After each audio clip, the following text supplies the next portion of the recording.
Alright, so this is my lifetime Tamarack Walmart kayak that I set up for trolling motor, the Minn Kota trolling motor. Got my paddle still on there just in case I do die while I'm out there. Obviously you want to have a paddle. I got my net, I got my spare rod, and then I just rock this rod right here. I could probably modify my rod holder that I built here. I probably will. So as you can see here, I got the Minn Kota mounted onto a piece of angle or a unistrut, and then I bolted it down right there in the center. So what I'm going to do here, I mean, this is pretty much how I rock it. I did set lights up so I could run at night. These are real easy to put on. They're like 30 bucks. Sportsman's. You can see I modified them there so you can rock at night fishing, and these just run off a couple AA batteries, so just hit the button there underneath and they turn off, so I don't have to worry about pulling power from my battery to run that. I am going to basically take this whole thing apart, kind of show you how I did it and other modifications that I plan on doing to it, because I am not done right now. So if we go ahead and just pull my paddles out of here, set those on top of the razor real quick.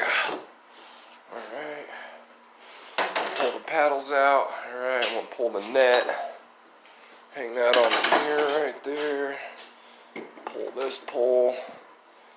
I'm just going to set this pole right here on the razor real quick. This one on the razor real quick.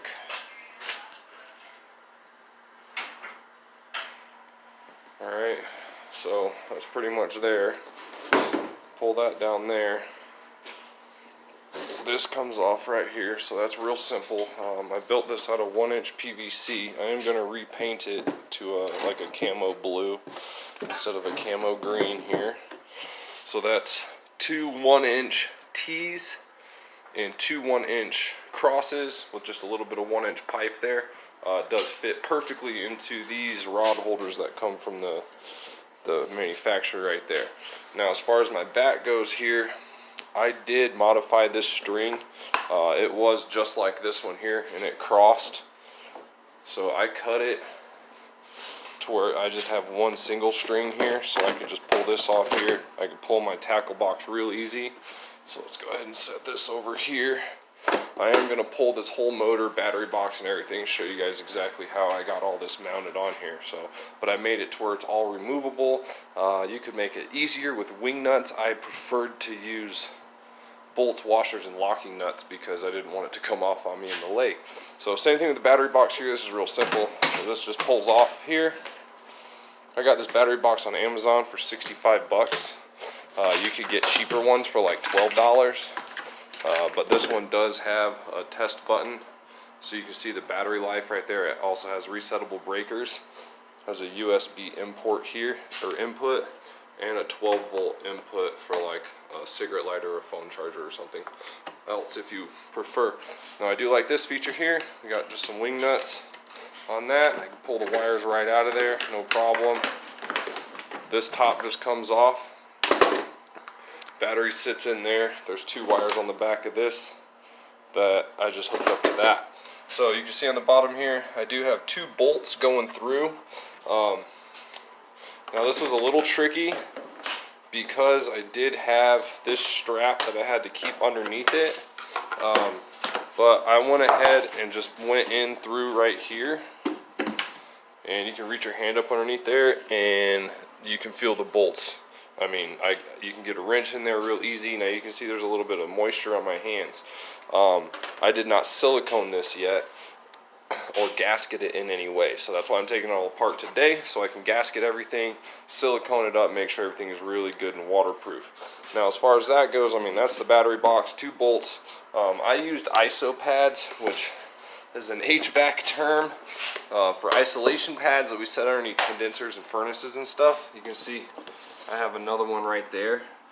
That's a full-size one. This is a half one right here that I cut and put in there. I also removed the rubber off of one side on that. Let's see here. So this is an iso pad. These are 4x4. They do have a rubber on the outside, cork in the center. They make them other ways, but you can actually peel this back. So if we show you here, so you can peel that rubber off of that cork, which is what I did with these, in order to level this box here, because it is at an angle. So I pulled one rubber off of that, left that one at full. I bolted directly through those iso pads. The bolts are going straight through it. So basically the same thing here, and we'll put this back together real quick. Alright, so over here on the trolling motor, now I have my piece of unistrut here, which you can buy at Walmart. So I'm going to show you how easy this is. I actually do this right here. I do it right on the dock. I use my dolly and dolly this thing down to the lake. Dolly the battery and the trolling motor first. So this will just come straight off. Oh, I gotta tighten that, or it ain't gonna do shit. Alright, so this will pull straight off of there. Real easy like. Set this guy down right here. I'm sorry this video is gonna be so long, but I wanted to show you guys in detail how I did this. It took me probably 3 days to build it after work. So again, I took another one of those pieces of those iso pads. Cut it in half to match my unistrut here perfectly. I also ripped one of the rubber pieces off of it, so I had the perfect height. So with this sitting here, it actually fits and wedges perfectly into the trolling motor. Sorry, I do it this way, right there. So it's the perfect spacing here for that unistrut to sit in. Now as far as the unistrut goes, again, I just bolted it down with 2 bolts. I can access again underneath here. I can get a wrench up in here. So I got one here, and then I got one here. Again, I can feel water, so I'm gonna want to seal those a little bit better. So on here you can see I ran a bolt with a washer.